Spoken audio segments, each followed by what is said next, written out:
June 14th, and there have been exactly 1,379 days since September 4th, 2019, the first day of freshman year. With those 1,379 days in between, there have been countless lessons, each providing us with a unique story, a unique opportunity, and a unique experience.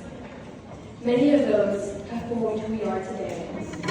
These lessons will follow us into the next chapter of our lives, not dictating who we become, but inspiring who we will be.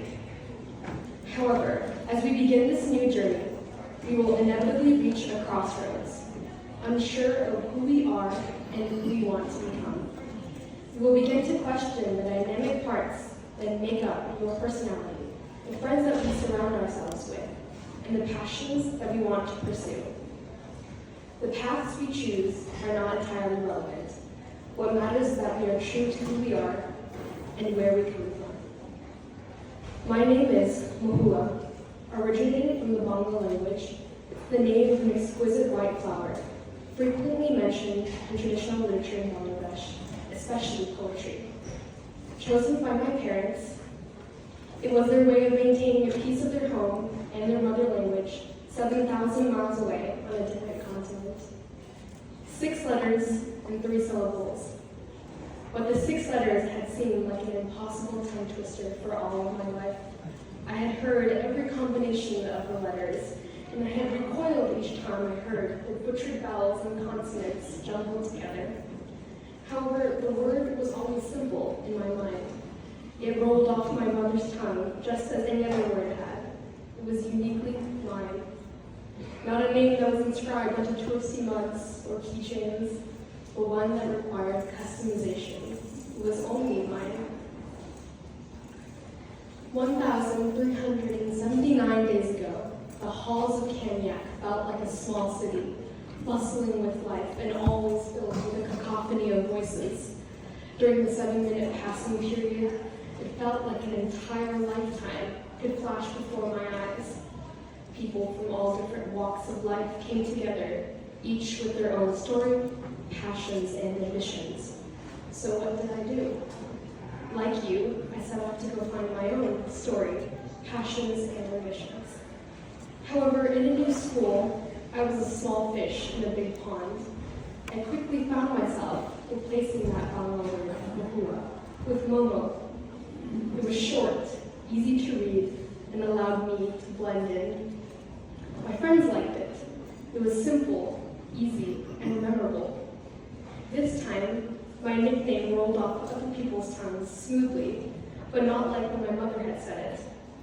As I introduced myself as Momo, teachers remembered me quickly, and they smiled cordially, instead of fumbling over my name. It made communication easier, and it saved me from embarrassment. Most people were finally able to attach a name to a face.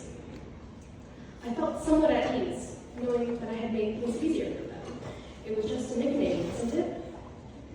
However, over the years, it was also evident that I fell in love with biology.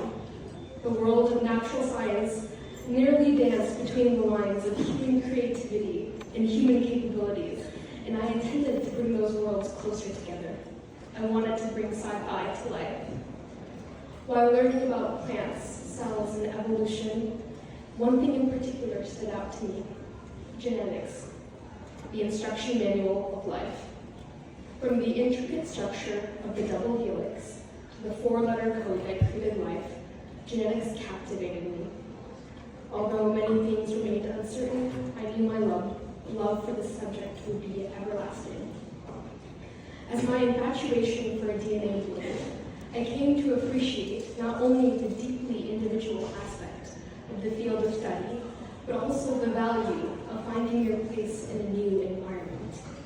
I admired the unique story each sequence of DNA held, even as I came to love the precision and individuality needed to study genetics. I came to realize one thing. I had neglected to delve into my own individuality and one of the most important aspects of myself that had already existed, my cultural identity. In an effort to make other people feel more comfortable with me, I let myself fit their image, and it began with losing my name. I grew increasingly angry at the person I had become, unable to make sense of the blood that coursed through my veins, my jet black hair, and my gold complexion. In reality, it was not about the new nickname. In the process of discovering myself, I had lost the most essential part, the name that represented the foundation of my identity. Eventually, I began to unpack my story. I asked more questions about my heritage, connected with my family, and understood genetics more than ever before. I explored my identity through the universal languages of food and music. I realized the significance of my story and the measures I had to take to safeguard it. I realized my story was only mine to tell. As we leave these doors, a lot will change. We will change. I will change. The meaning of our lives will change, but the world will not stop spinning. While it may oftentimes feel like it's crashing down onto us, tread into it with the utmost ambition and courage, and always remember the lessons that we've learned during our time here. Embrace the failures and celebrate the successes that come along the way, for they are the building blocks of growth and resilience.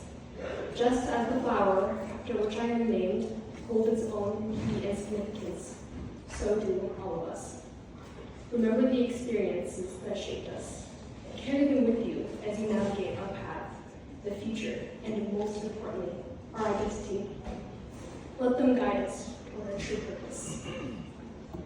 We've been through a lot, and we've come a lot in the past 1,379 days. My name is Mohuwa. I am the daughter of immigrants and the child of dreamers, and I proudly carry their heritage, ancestry, and culture. My name is Mohuwa, and for the past 1,379 days, and each one ahead, I have and will build my unique identity. My name has a red underline on Google Docs. It can't be found on a keychain. And most importantly, it does not come easily to all. Nevertheless, I am Mohuwa. Thank you, and congratulations, class of 2023.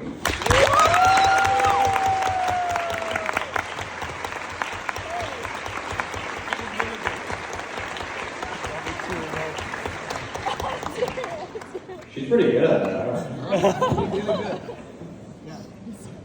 Alright. Thank you, Momo, for your sage wisdom. Our next student speaker was chosen by her peers because she not only makes us laugh, but is also genuine. Please welcome Bonnie Kim. Go.